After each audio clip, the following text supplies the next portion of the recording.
welcome to our video lesson. Today's video talk about common misused words and phrases. You know, in everyday speech and everyday communication, whether it's speaking or writing, it's easy to make up some tricky words that have sound alike or have the same different meanings. And so we'll explore some of this, and I learn you how to use them, how to remember them. Let's start with indefinite articles. The first one, A and N. You know, A, if you want to use indefinite article A, your word must be started with a consonant sound. For example, a book or a jacket, it's kind of like that. But when it comes to N, it's a beginning of a word with a vowel sound. For example, an apple or an orange, it's kind of like this. And next one is already and already. That's kind of confusing. The first one means that before, but second one is kind of compound noun, and it is completely prepared. And the idea and ideal, and you all know that's kind of a bit challenging. But when we distinguish them in terms of part of speech, idea, that's a noun, and that may be an opinion, a thought or conception.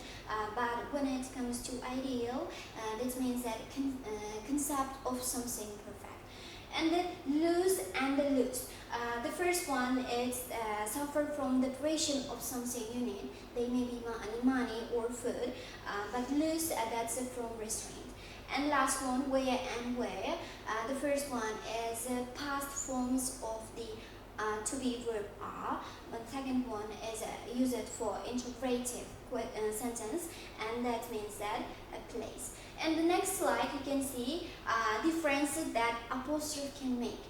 The first one is, and the second one it's it means possessive pronoun. It means that a possessive pronoun and it belongs to it. But when it comes to it, that's a contradiction for it is or it has.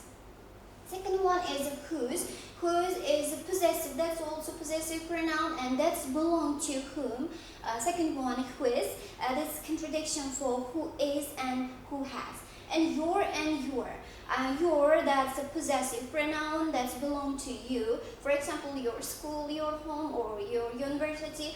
But you are, that's a contradiction for you are. And possessive pronouns never contain an apostrophe, but contenders do contain apostrophe. And next slide, you can see we found some words who are homonyms. You know, homonyms are sound alike. They have the same spelling pronunciation, but exact different meanings. For example, accept and accept.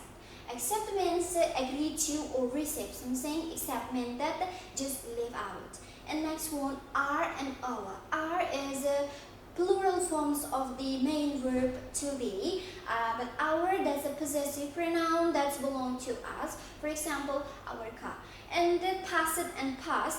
Past, that's a past tense of the main verb past, but the past, that means gone or by or beginning before the present time. And the next one is precede and proceed.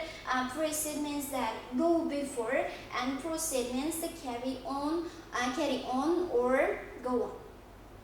And the next two words is principal and principal. And principal, that's a chief person, the main person, the person in the main position. But principal, that may be truth or rule. And the right and wrong, that's a bit challenging. Right means correct, for example, right answer. But right, to use the letters to make a sentence. And the sense and sense, the last one this, and sense may be touch, hearing, smell, or kind of like this, but sense means that may be adverb or conjunction or prepositions, and it's also meaning the beginning of the exact period of time. And next one, I found some kinds of words with to and to. Let's start with to. In this first sentence, you can see Jonathan drove to the seashore food. To means the direction of somewhere, and here that's a preposition. And second sentence, to is used for infinitive. For example, he hoped to buy fresh seaweed. And the next one is to. In the sentence, to is show a degree of something, especially in a negative meaning. For example, the squid was too expensive to purchase. And the next sentence you see, to is also used, TWO is used instead of also. For example, so too was a fresh octopus. And the last one, to, TW and O, that's used for that means the number. And Jonathan bought 2 pounds of flits instead. And here are some kinds of words that maybe confuse you when you are using. That's for your home task. You must practice at your home and you learn how to it. And this is the end of our presentation. I hope you find it informative and you feel more confident about how to use them, how to remember them. If you have any question, please leave a comment and see you soon.